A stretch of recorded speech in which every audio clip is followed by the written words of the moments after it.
Welcome to Sports Management Podcast, where you will hear interesting sports management professionals share their stories, experiences, and passion for the sports management industry. I am your host, Marcus Philipson. Today's guest is James Cutting, the founder of Football Fun Factory, where he is building the world's leading children's football coaching organization. James founded FFF in 2017 and started franchising in 2019. The business model is truly inspiring and very important. Considering that only 0.012% of kids in the UK make it to the Premier League, that only highlights the importance of having fun while playing. After our interview, Football Fun Factory was also awarded Best Business Serving Football by the Football Business Awards, so a huge congratulations on that. In this episode, you will learn why FFF chose to franchise their business, how a positive mindset can help you in the business of sport, and what the future holds for Football Fun Factory, and much, much more. Now, here is James Cutting. James Cutting, welcome to the Sports Management Podcast. Thanks for having me. Brilliant to be here, Marcus. I'm very happy to talk to you, and you are the founder of Football Fun Factory. Yeah. So can you tell us a little bit about that? Yeah, of course. So we are a children's football coaching organisation based in the UK. Our aim is very, very simple: to make football fun for everyone. So obviously there's loads that goes on within children's football coaching, and our ethos is to do exactly that, to make fun experiences for children and to take the pressure out of the game, to focus less on football development and more on child development. How is that nowadays with all this elite kind of mindset that specialization starts so early and there's a lot of pressure on kids early to perform? So I guess maybe that's what Football Fun Factory came out of. Yeah, I think so. I think there's, in terms of what's available really, in terms of for every child, for every parent, opportunities within youth football, it's flooded with academies, elite programs, private coaching companies, all those kind of things. And what we're aiming to do really is just offer something different, something more casual, more relaxed, more accessible as well, because quite often those types of programs often mean having to have a certain level of talent to be able to participate within them. So we're trying to make football communities across the UK at the moment and make sure that our programs and experiences are available and accessible to everyone. That's fantastic. And I read statistics that I think it was on your website, that kids who make it, in quotes, hence making it to the Premier League, is 0.012%. Yeah. And then you realize how important it is to catch the other kids to play as long as possible. And so talk a little bit about that and also about the business. Yeah, so the stat is 0.012% of all children that play football in our country go on to become a Premier League professional. And whilst that's absolutely not us saying that you shouldn't try or you should give up hope or that you shouldn't strive for those kind of goals, because actually trying to pursue goals of becoming a professional is incredibly inspirational. I think we all run around as a child pretending to be a certain player in the back garden or had role models and people we looked up to. But actually the chances are incredibly slim, and in terms of the realistic goal being achieved, the chances are that it won't be. And I think that our ethos really is about, if that's all we strive for at the detriment of enjoyment and having fun and making friends and developing social skills, then actually we're missing out on all of those opportunities by just focusing on trying to become a professional footballer. So it's making sure that people enjoy the process, no matter what their talent level, no matter what their experience in the game, and no matter what they're striving for. Yeah, the vision is that football should be fun and to love the game. But how does it look on a day-to-day basis? So in terms of what we offer at Football Fun Factory, we're set up as a franchise. So essentially, we have 50 franchisees now across the UK, across England, Scotland, Wales, and soon to be Ireland too. And what each of those head coaches do most businesses effectively call their franchisees, people that run the business in the local area. We actually don't really tend to use that term too much, although they are. We use the term head coach because every head coach is the owner operator of their own franchise. They lead on the experiences, and that means weekly training sessions in the evenings. We have a TOTS program that runs on typically weekend mornings. We do school holiday programs, camps in the holidays, birthday parties, events. So that's what it looks like on a weekly basis for all these head coaches. But they also run, own, and operate their own business where they're doing all of the promotion, all of the marketing activities, all of the administration for their business. And what that actually gives them is a really successful business model. But what it gives parents and the children attending those programs is the opportunity to have a coach that's really, really accessible. So they're not just accessible on the football pitch. They're also accessible in other ways. They show up on social media. They answer an email. They're on tap, really. And that's incredibly powerful. And I think that's where quite often football programs can go wrong for children. So there's this inspirational role model football coach on the pitch, but you only get access to that person for 1 hour a week. And other than that, you don't see them again until the next Wednesday at 6 o'clock or whenever it might be. So yeah, that's what a week looks like, I guess, for a head coach.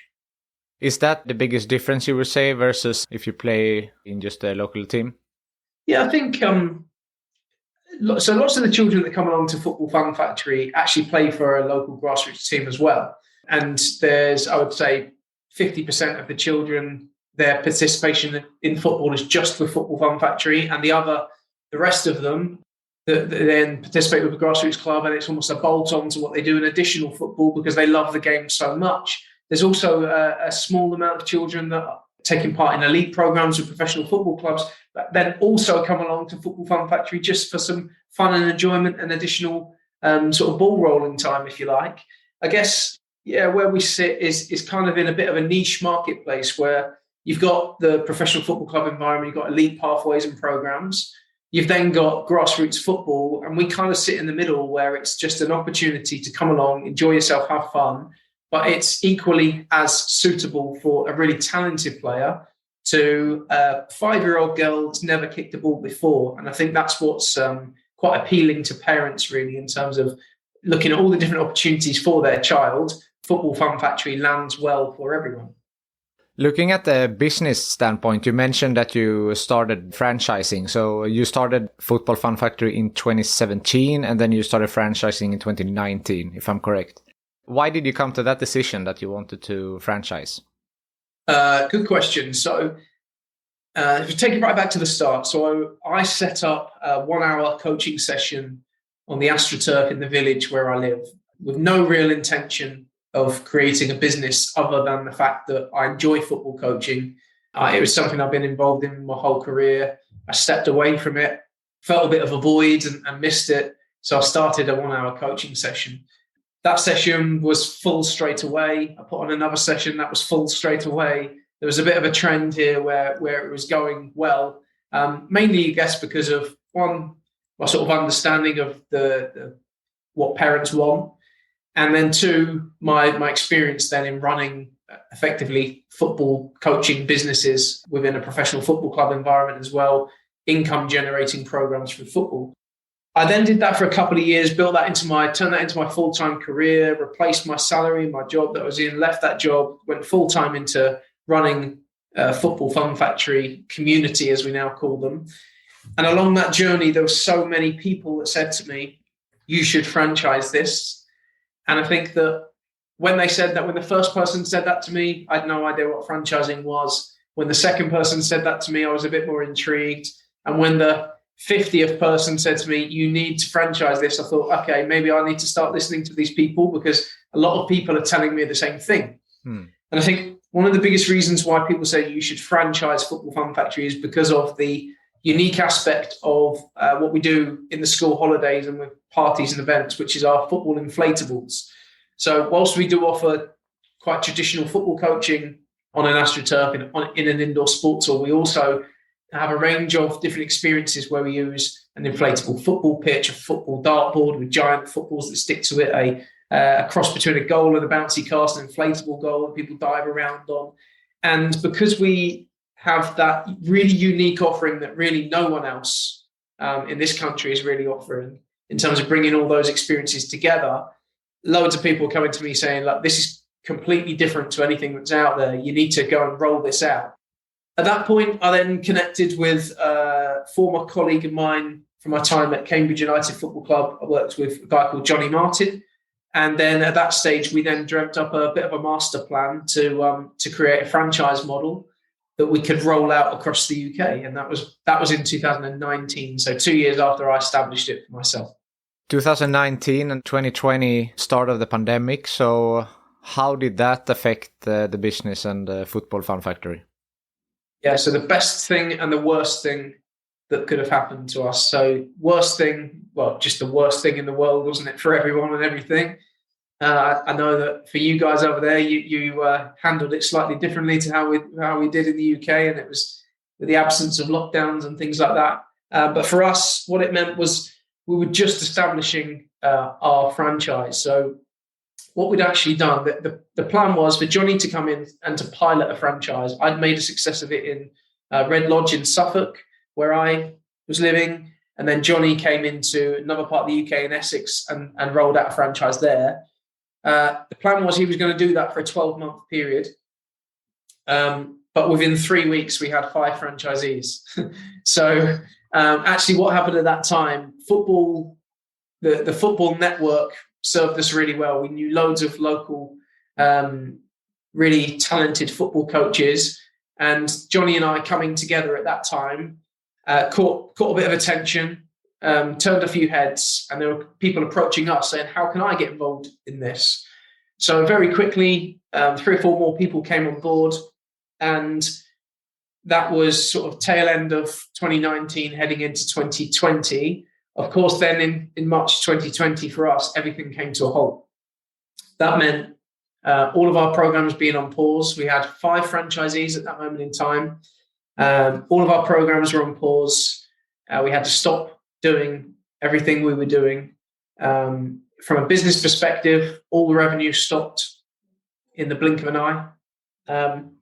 And for a 3 to 4 month period, that was it. At that time, most people would probably look at our business and our model and say, okay, that's the end of that then. But actually, it ended up being the best thing that could, in hindsight, looking back, retrospectively, is the best thing that could have happened to us, because what we did at that time was what every franchise needs to do, which is to put in place a scalable model that you can roll out. Mm-hmm. And we had March, April, May, June 2020 to write all of the documentation, all of the training, all of the how-to guides that we now have in place, so that when we opened up again and we could get this business rolling again and get kids playing football again, then actually we could scale up quickly. And that's exactly what happened. So in September 2020, we then more than doubled in size. We went to 12 head coaches. We then had a few more bumps in the road with lockdowns again and all those things that we've now come out of. But as we stand here today in May, we've now got 50 franchisees across the UK. So, and a lot of that success can be attributed to that lockdown period where we just, for 3 months, got our head down, earned no money, did a lot of worked really, really long hours, and we're able to put in place really the foundations for what Football Fun Factory is today. Yeah, that's amazing. And I mean, many people might have, that's it, as you said, like give up and see there are no revenues, but you took those 3-4 months, made that plan for the future, and now it serves you well. So talking about making the best out of a bad situation, right? Yeah, I think we, at Football Fun Factory, we have 13 different statements that we call them I am FFF because, and then we finish the sentence. And the most powerful of those, I think, is I'm FFF because I'll turn every challenge into an opportunity. So the challenge that we faced was probably, hopefully, the biggest challenge that we'll ever face. Yeah. And the thought process is that if we can overcome this challenge, then there's no stopping us. And we overcome that challenge. And not only did we overcome it, we turned that challenge into a huge opportunity to be a springboard for the future success of the FFF. So yeah, absolutely. Looking back, at the time it didn't feel like it. Trust me, at the time it felt like we were really up against it and we were trying to run uphill. But looking back, we did some great work at that time, and we're now seeing the benefit of all the sort of hard work and endeavour that we put in at that time. Yeah, I'm happy to hear it. You mentioned previously that you have some work experience also from Cambridge United Football Club. So what were the key learnings that you brought from there and that you are now implementing into FFF? Great question. So working at a professional football club, at the time they were in, when I first joined, they were in the National League, which just sits outside of the professional, still professional, but the fourth tier, if you like, of English football. They got promoted to League Two. In our time, we played Man United in the FA Cup and got a famous draw, went back to Old Trafford. So really, really exciting times there. I was there for very close to 10 years. And in that time, took on a number of different roles, from a casual coach right up to youth development manager. And in that time, learned some really valuable, not only business lessons, but life lessons. And like in terms of career opportunity and career development, there were so many opportunities in so many different job roles that I undertook at that time to just learn by doing rather than being taught. And I was just thrown in the deep end consistently and continually. There were opportunities for me to take on huge responsibilities at a very young age. By 21 years old, I was taking groups of 200 people away on tour across Europe, and I was running a development centre program that had 1,000 children participating within a 50-mile radius of Cambridge, huge program. And doing those things firstly opened my eyes to what an opportunity there is to create brilliant football experiences for children and families. It probably also opened my eyes to the fact that what a shame it was that we were having to say no to so many children as well. So at that time, it was great that we were offering opportunities and families and children were relishing it. But actually, we were quite often saying, no, sorry, you don't have the talent level to be able to access this program or this opportunity. And that always, I struggled to come to terms with that, really. And that's why for the birth of the Football Fun Factory, what we've been able to do is create all of the same opportunities, but to make them open and accessible to everyone. So I think, in my time at Cambridge United, I learned so much from a personal development perspective, from a coaching perspective as a football coach, but working around some really talented football coaches, from a business development perspective as well. And I've taken all of those learnings and taken them forward to create the FFF, I guess. This episode is sponsored by InSport Education, the online business school for sport. Right now, they are offering course recordings on demand for only £199. Private equity in sport, sustainability in sport, or governance in women's sport, take your pick. As always, you get 10% off all courses with the code SPORTSMANAGEMENTPODCAST10. Click the link in the description below to see the complete course list. You started FFF in 2017, started franchising in 2019. You took all of your experiences from your previous roles into this. You had the obstacle with COVID. Now, when we are closing up to the mid-year of 2022, what is the plan going forward? Is there any plans to franchise outside of the UK? What's coming up? Yeah, so we have had loads of interest in international franchise opportunities. We've had a number of conversations with people across Europe and further afield.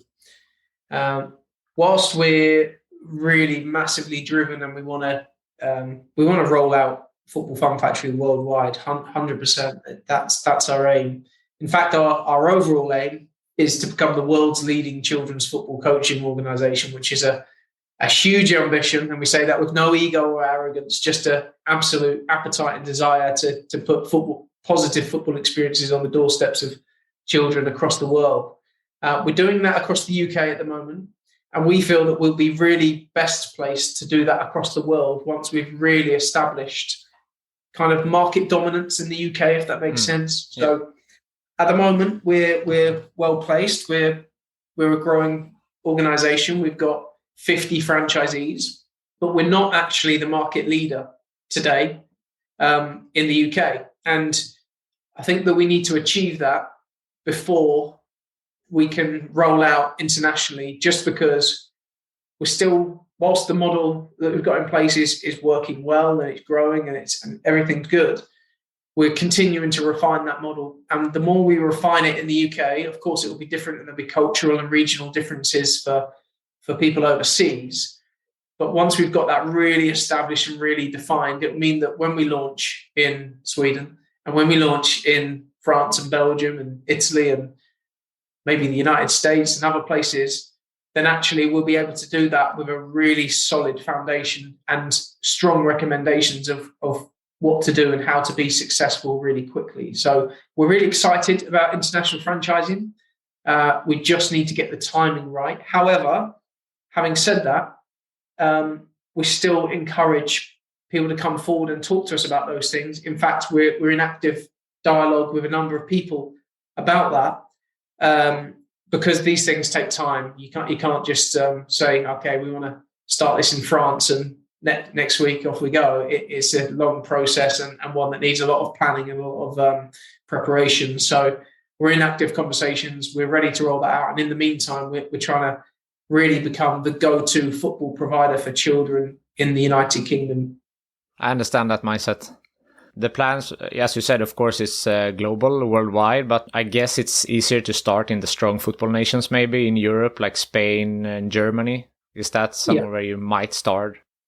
Yeah, I think so. I think first and foremost, there's a couple of considerations. There's one, European countries are more or closer aligned to how the model which we operate in the UK. So to take our UK model and put it into France probably doesn't mean a huge amount of change, or to put it into Spain probably doesn't mean a huge amount of change.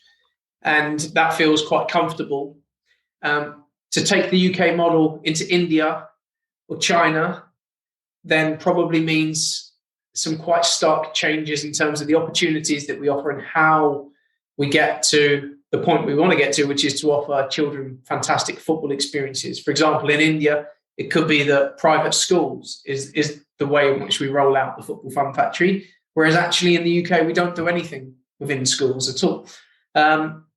So yes, European countries, definitely. And I think the other thing is just English-speaking countries, because of course there's a real challenge around the language barrier and the way in which you roll things out when the delivery, from a delivery perspective, has to come from somebody of that native tongue, if you like, and there's that challenge as well. So yeah, I think any English-speaking country and any European country where football is life, there's in England, football is life. When England do well, which has not been all that often over the years, but actually we're doing okay at the moment. And when we've got a good national team and there's a big game, if we do well in the World Cup, I know that the whole country will stop and watch England play.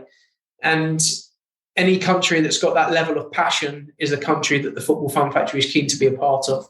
Yeah, that makes sense. Is there any difficulties with terms of Brexit, do you think, to go outside the UK? Is that something you need to consider as well? We haven't encountered any in terms of our planning so far.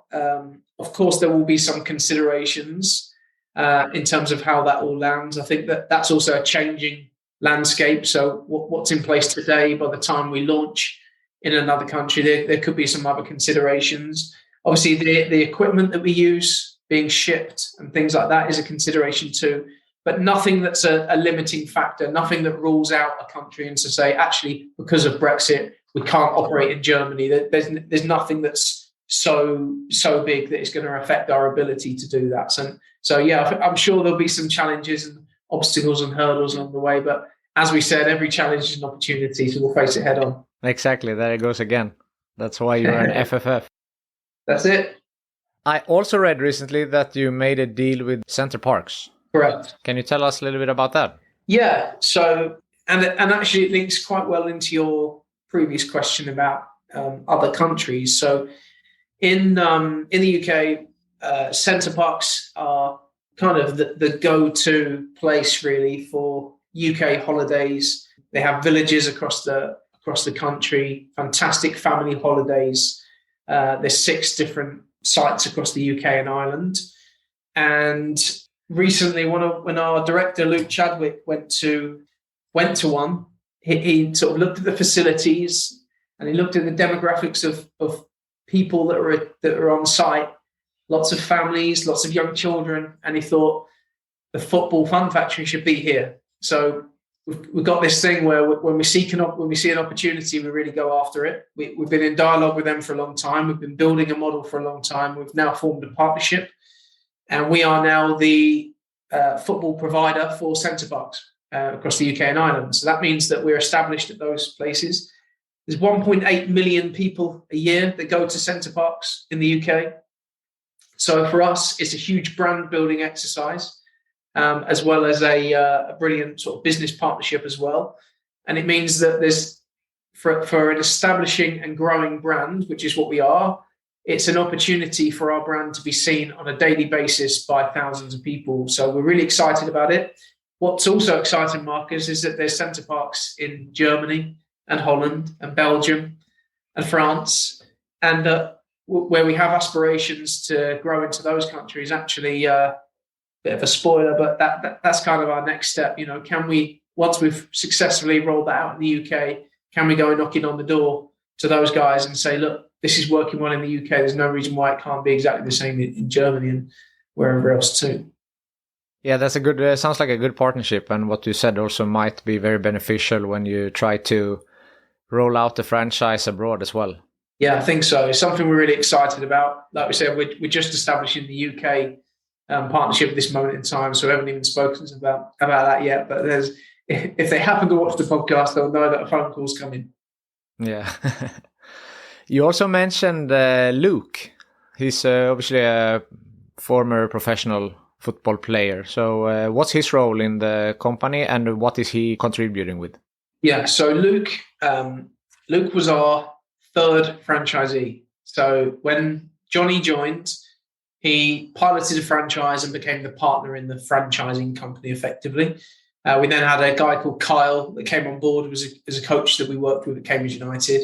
And then Luke joined. And at the point where Luke joined, that created real pandemonium really in the local area, because not only had Johnny and I joined forces, and lots of people locally within the sort of Cambridge area knew us in a sort of football environment. We were sort of well-known football coaches. We then just had Luke Chadwick join, who was used to play for Manchester United. So then straight away, people were going, okay, what's going on here then? We've got these 2 guys that have, you know, well-known locally, and then we've got a former Premier League player that's joined forces with them. He said at the outset, I'll come on board, guys. He was leaving his role. He was youth development phase lead within the academy at Cambridge United. He'd had a really good career, played for Man United, West Ham, Reading, Stoke, Norwich City, some really big clubs, and the biggest club in the world at that time, Man United. And he finished his career at Cambridge United, which was his boyhood club. He wanted to finish at Cambridge United. It's the club that he loved. And that's where we encountered Luke. In fact, we gave him his first ever, Johnny and I gave him his first ever role in football coaching after his career came to an end. And because of that, we developed a really good relationship. And we didn't actually approach him. He was leaving his role at Cambridge. He had a discussion with us. In fact, we did a podcast with him, funny enough. Yeah. And we had a bit of a sit-down chat with Luke. And after the camera stopped rolling, he said to us, well, can I get involved, guys? And at that stage, we said we'd absolutely love you to. And his role now is to recruit new head coaches. So he speaks on a daily basis on Zoom calls with potential new head coaches. And he helps us find the best possible people to join the team. That's fantastic. Considering your role and as the founder And now with all the different franchises, if we're talking about leadership, that's usually a topic on this podcast. And I mean, you're having all these franchisees, you are managing, I guess, adults, but also it's a lot of kids. That is part of your business plan. So how are you handling this and your leadership style? Yeah, I think to be part of such a fast-paced, forward-thinking organization, it's been tough and challenging. And I won't shy away from that. The pandemic threw a huge curveball in terms of leadership. I've had to be a strong leader because I've had to, we had a group of 5 franchisees at that moment in time who probably all thought this was something to just walk away from and say, okay, unlucky, it's not gone to plan. So I had to try and motivate and inspire people at that time and cast a vision and talk about the future, because the present was so bleak that we had to talk about the future. So I've had to try and inspire, and we always ask exactly the same as we ask our head coaches, to inspire and engage children. It's my job to inspire and engage our team of staff and everyone that's involved with Football Fun Factory and all of the head coaches and franchisees. So yeah, we try and communicate really effectively, to give people all the information, to set them up for success, and to motivate, inspire, and engage them at every opportunity. I like that. I can sense the positive mindset in general. What we talked about before, every challenge is an opportunity. And I mean, that obviously comes in handy within the business as well. Usually I ask if there's been any bump on the road in your career. We have touched upon it a few times here, but is there anything else except for COVID that you would mention that has been a bump on the road in your career? On a personal level, it was just leaving a job in football. So I worked, like I said, at Cambridge United. I then left that job and I took a job completely outside of football. I've been there 10 years. I've been in various roles. The reason I left was just because there was no real next step for me. I'd sort of got to the where I wanted to get to. Didn't really want to take the next step into the next job role. Turned into more of a commercial position than a children's football coaching position, if you like, or leading on football programs, and it became really commercial. So I left football altogether. I took a role completely outside of football as a consultant, and the biggest challenge for me at that point in time was I just really, really missed it. And I guess, again, turning the challenge into an opportunity, that bump in the road then gave me the inspiration to then go and start the Football Fun Factory. So again, difficult time, challenging time, a time where I had to really reflect and reconsider what I was doing, but also turn that into an opportunity because it's put in place what we've got in place today. So yeah, I guess that was the biggest bump in the road for me, but also one that was welcome on reflection. Yeah. Again, turning something negative into a positive. Every single time, Marcus. You can see the trend. Yeah, for sure. I do. Approaching the end here, is there something that I haven't asked you yet that you feel is important to mention? I think just to mention about the industry of football coaching and professional clubs, really. One of the things that we try to do is kind of fix what is, in my eyes, in my view, a broken industry. So in the UK, I can't comment on other countries, but in the UK, there's a lot of football coaches working within professional football club environment, striving for the next job, in a culture that's kind of everyone fights it out to get to the next job opportunity. And so there's not the best culture. The pay is low and the hours are long and the demands are high. And what we try to do through the franchise opportunity is create the chance for passionate football coaches to kind of step away from the low-paid, long hours, not very poor work-life balance, kind of environment, and step into this new opportunity with Football Fun Factory. And it might not hold the prestige of being at a professional football club, but actually it does hold the prestige of running and owning your own business. And in doing so, we're really passionate about work-life balance. We're really passionate about breaking the mold and kind of, like I said, fixing a broken industry. So I think that's the biggest thing I'd like to get across, that just because that's the way it is within professional football doesn't mean that's the way it has to be. And that's kind of one of the biggest reasons why we put in place the franchise model that we have too. Yeah. I read recently like the worst thing you can have in a business is when you say that it's always been like this. It's always been this way. That's toxic. So I like that. I agree. If you could choose the next guest on this podcast, who do you think that I should talk to? I think you should talk to Luke Chadwick, who's our director, because whilst it might be, I might say, the odd interesting thing about the growth of the organisation, actually, he's played with David Beckham, Ryan Giggs, Paul Scholes, Roy Keane, to name a few. He grew up with the class of '92 at Manchester United. He's got a Premier League winners medal. So from a playing perspective, he's got some really interesting stuff to say. It's also really interesting to hear from someone that's played at the highest level who still feels that the most important thing about playing football is having fun. Because people, whereas most people are striving to be a professional footballer, whereas someone who's actually gone on and does that says that, you know what, there's no point if you don't enjoy it. So I think it'd be really interesting to hear from him, and maybe I can help set that up for you as well. Definitely, that sounds like a good guest. Let's talk about that afterwards. James Cutting, thank you so much for taking the time to be on the Sports Management Podcast and inspiring us with your positive energy, and to let us know that all challenges, we can turn them into opportunities. Thanks, Marcus. Great to be on. Thanks for having me. Thank you for listening to the Sports Management Podcast. Please hit the subscribe button so you don't miss out on any upcoming episodes. Also, feel free to leave a comment about what you thought about this episode. If you want to get in contact with me, send an email to sportsmpodcast@gmail.com or hit me up on Twitter or Instagram @sportsmpodcast.